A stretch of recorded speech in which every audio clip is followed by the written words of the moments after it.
biso mwana biso ya mobali naolakisa bino yango ngana bino tokokende nzela moko.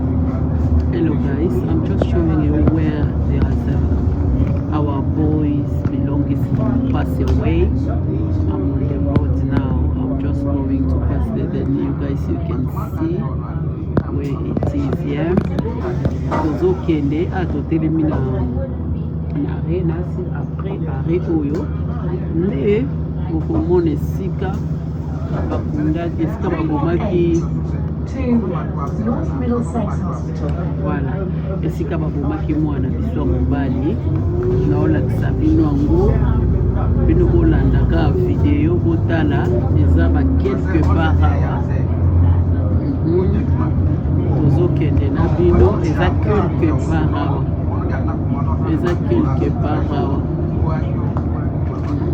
eza quelque part awa voilà tokomi wana yango oyo esika babomelaki biso mwana ezali awa yango oyo awa yango wana bomoni place wana donc pembeni kaka ya arrêt oyo elandi yango do yango wana esika babomaki ye. Ok, bino ba mama oyo bozosala ba émission mpona koloba mabe alors botika parent moko tabotaka mwana ye po apesaki éducation te. Biso tozobota bana tobotaka na mitema na bango me ntango bana bakolaka soki nano okolisa te kokondane motu te.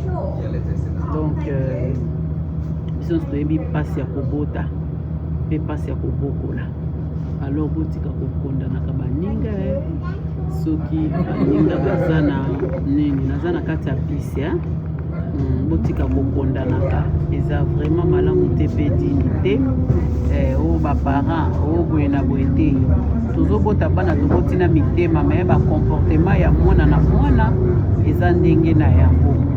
Alors toyeba kose soutenir biso na biso baparents soki nano okolisi bana bakoka na ba 30 ans te 18 ans te 17 ans te 16 ans te alors bola voix lobaka te toi botika bofinga te boloba te bovanda calme.